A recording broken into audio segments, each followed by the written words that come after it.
মধ্যপ্রাচ্যে মহাসংঘাতের পাশাপাশি এবার রাজ্যের দিকে নজর রাখতে হচ্ছে, কারণ এখানেও সংঘাত। বিধানসভার কথা বলছি, এখানেও একেবারে মহাসংঘাতের ছবি। ধুন্ধুমার কাণ্ড। বিজেপি বিধায়কদের সঙ্গে বিধানসভা নিরাপত্তা কর্মীদের একেবারে ধস্তাধস্তি, তুমুল বাগবিতণ্ডা। বিজেপি বিধায়করা কাগজ ছিঁড়ে প্রতিবাদ করেন।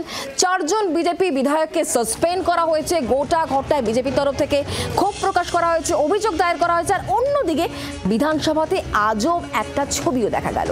রাজ্যের বিরোধী দলনেতা শুভেন্দু অধিকারী ঘরের বাইরে 5 জোড়া চটি রাখল কে, সে প্রশ্ন।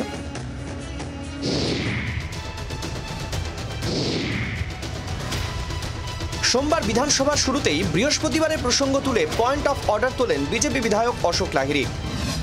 জানতে চান, কোনো একজন বিধায়কের গোটা বক্তব্য কার্য বিবরণী থেকে বাদ দেওয়া যায় এমন সংস্থান বিধানসভার রুলবুকে কোথায় আছে। এর জবাব দিতে ওঠেন মন্ত্রী চন্দ্রিমা ভট্টাচার্য। এরপরই শুরু হয়ে যায় তুমুল বিক্ষোভ। বিজেপি বিধায়করা বিধানসভায় দাঁড়িয়ে কাগজ ছিঁড়ে বিক্ষোভ দেখাতে থাকেন। শাসক দলের বিধায়করা পাল্টা স্লোগান দেন। পরিস্থিতি বেগতিক হলে বিজেপির 4 বিধায়ককে সাসপেন্ড করেন স্পিকার। গোটা অধিবেশন জুড়েই সাসপেন্ড হন শঙ্কর ঘোষ, মনোজ ওরাও, দীপক বর্মন, অগ্নিমিত্রা পল। বিজেপির অভিযোগ, মার্শাল দিয়ে কার্যত টেনে হিঁচড়ে তাদের বের করে দেওয়া হয়। নিরাপত্তা রক্ষীদের সঙ্গে ধস্তাধস্তিতে জড়িয়ে পড়েন বিজেপি বিধায়করা। আজকে যে পরিস্থিতি ছিল, বিরোধী দলনেতাকেও শারীরিকভাবে হেনস্থা করবার পর্যন্ত পরিস্থিতি তৈরি হয়েছে। আমরা 3 জনই বিধানসভার অভ্যন্তরে সরকারি ডাক্তারকে আমরা দেখিয়েছি, আমাদের মেডিকেল রিপোর্ট সহ একটা এফআইআর করার জন্য, জেনারেল ডায়েরি করার জন্য আমরা এসেছি।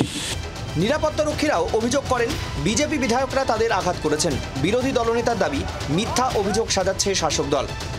একজন মন্ত্রী এসে বললেন ফিরহাদ হাকিম যে সিকিউরিটির লোকরাও মার খেয়েছে, আমাদের এমএলএরা নাকি সিকিউরিটির লোকদের মেরেছে। সেই জন্য প্রমাণ দেওয়ার জন্য আমি যেহেতু টেবিলে প্রমাণ দিয়ে এসেছি, সুব্রত মৈত্রর ঘড়ি, শান্তনু প্রামাণিক, শঙ্কর ঘোষের ভাঙা চশমা, সেহেতু পাল্টা ডকুমেন্ট তৈরির কাজ চলছে। 21 সালের বিধানসভা নির্বাচনের পর থেকে আজ পর্যন্ত বিধানসভায় যতগুলো অধিবেশন বসেছে, কোনো অধিবেশনে কিন্তু এই ধরনের পরিস্থিতি তৈরি হয়নি।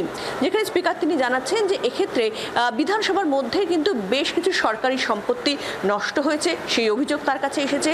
প্রায় 10 জন মতো নিরাপত্তা কর্মী, পুরুষ মহিলা মিলিয়ে তারা আহত, সেই অভিযোগ তার কাছে এসেছে।